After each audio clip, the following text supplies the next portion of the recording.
If you have a sketchbook that's basically still empty, this is why. Not because you're not creative, not because you don't have time, not because you don't have the perfect tool. The reason is simpler than that, and once you see it, it's easy to fix. I've been teaching sketchbook practice for several years now, and this is the thing I see most. Someone buys a beautiful sketchbook, they're excited about it, they sit down to draw, and then nothing happens. The sketchbook goes back on the shelf and it sits there for weeks and maybe for months. So let's talk about what's actually going on. Block number one, you don't know what to draw. You sit down with every intention to do something, to paint, to draw, and then your brain just goes blank. You think, maybe I should draw a portrait, a flower, a coffee cup, a car, a landscape, a building. And the more options you have, the harder it is. So you close the sketchbook and you do something instead. That's not a creativity problem, that's a decision problem. Block number two, you start something, it doesn't look like what you had in mind, and then you stop it in the middle. You pick up a pencil, you begin to draw, and immediately your inner voice is saying, well, it doesn't look like what we were thinking about, so let's stop that. So the page stays half started, half finished, a bit painful to look at. Again, it's not a skill problem, it's a judgment problem.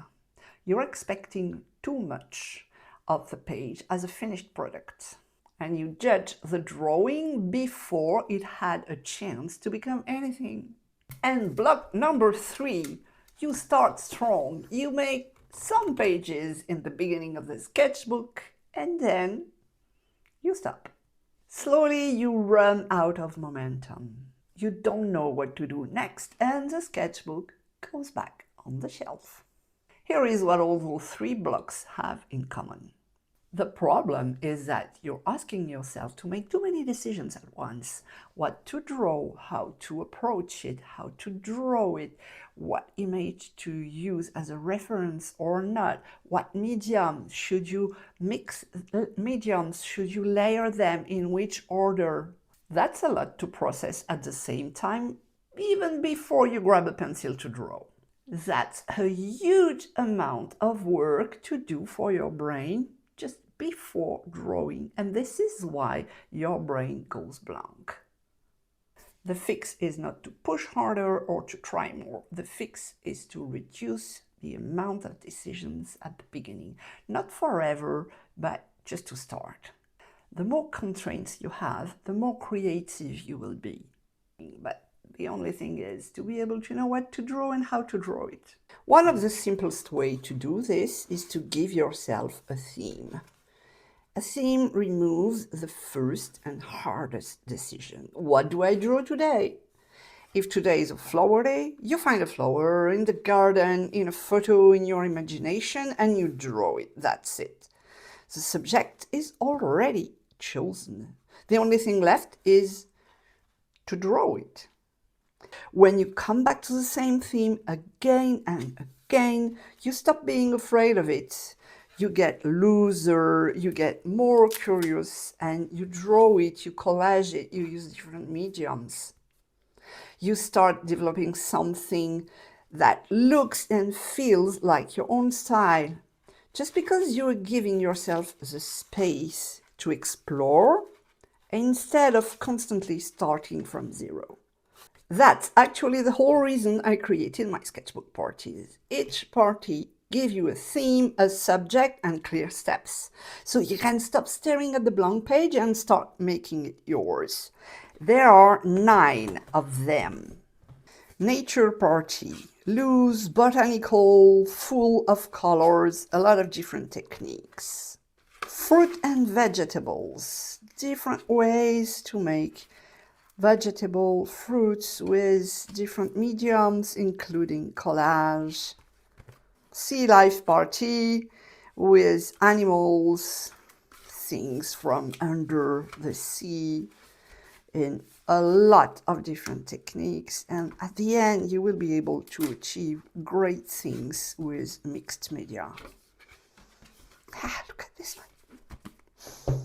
Bird party with a ton of different birds.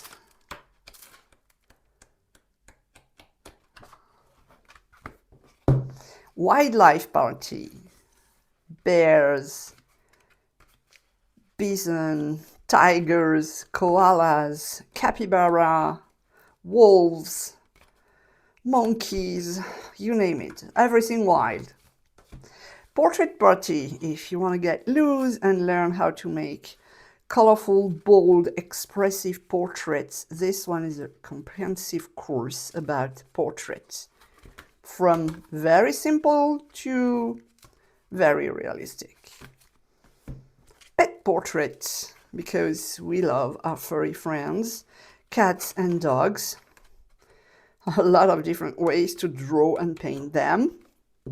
Landscape party, if you love nature, you will have a lot of examples.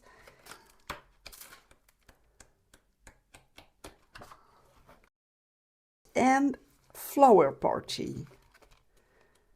I love this one. Flowers are always a must to draw and paint. So each one is 30 days of lesson built around one theme. You follow one lesson at a time, or you binge watch all the 30 of them, just as you prefer. But you will always know what to draw in your next page. 9 parties, 30 lessons each. You choose the subject you love and you just follow along at your own pace. And slowly you will build pages that will look like yours, and you will learn a lot of different skills that you can transfer in every other art you will make after the course. The link is in description. You'll find all 9 parties there. Your sketchbook doesn't have to stay empty. You just need a reason to fill it. Pick a theme, make a page, fill your sketchbook. Thanks for watching. See you soon.